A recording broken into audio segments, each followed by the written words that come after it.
జయశంకర్ భూపాలపల్లి జిల్లా ఐడిఓసి కార్యాలయంలో నిర్వహిస్తున్న district development coordination and monitoring committee సమావేశానికి ముఖ్య అతిథిగా హాజరయ్యారు ఎంపీ కడియం కావ్య.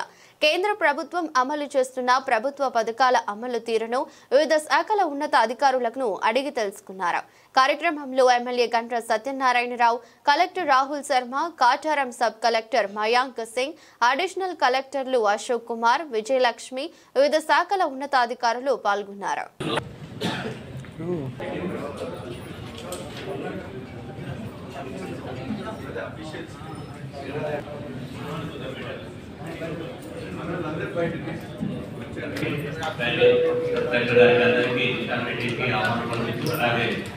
జిల్లా అధికారులకు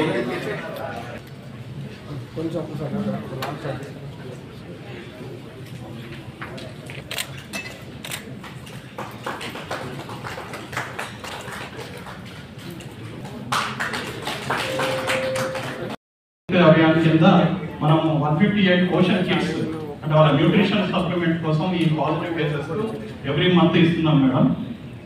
ఇది కంటిన్యూస్ క్రమాలు తర్వాత సీజనల్ ఉన్నటి వరకు వర్షాలు రావడం వల్ల ఫీవర్స్ కూడా ఉద్దేశము ఎక్కడ మన సెంట్రల్ గవర్నమెంట్ స్కీమ్స్ ఎట్లా ఇంప్లిమెంట్ అవుతున్నాయి, ఎట్లా గ్రౌండ్ అవుతున్నాయి అనేది ఒకటి. తర్వాత మనం ఎక్కడ వెనుకబడుతున్నాము, ఏ డిపార్ట్మెంట్ ఎట్లా ఫంక్షన్ చేస్తుంది అని వివరాలు తెలుసుకోవడానికి దిశా మీటింగ్ అరేంజ్ చేస్తున్నాము.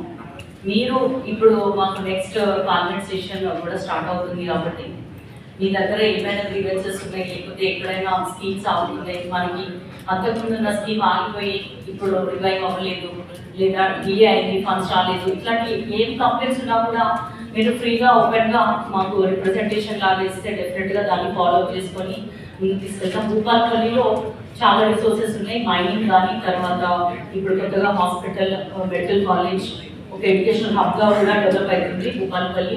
It is a forest area also. So ఏదైనా కూడా మన వరకే టూరిజం పెట్టుకున్నాము, సింగరేణీస్ మైనింగ్ కూడా పెట్టుకున్నాము. Anything related more or less with central government should be here, any department. So next time నుంచి కూడా మీరు ఫుల్ ప్రిపేర్ కావాలి. ఇప్పుడు జరిగిన మీటింగ్లో మీరు ఒపీనియన్ చెప్పి మీరు రిపోర్ట్ ఇచ్చినాక నెక్స్ట్ దాంట్లో కూడా ఫాలో ఉంటుంది. దెన్ మీరు ఇచ్చిన రిజల్ట్ తర్వాత ఇంప్రూవ్మెంట్ ఏదో చూసినాకనే నెక్స్ట్ దిశా మీటింగ్ కూడా స్టార్ట్ చేస్తాము. సో అందరికీ వెల్కమ్, ఫస్ట్ టైం కాబట్టి. దెన్ ఇప్పుడు స్టార్ట్ చేద్దాము. First district mental and health department నుంచి స్టార్ట్ చేద్దాం.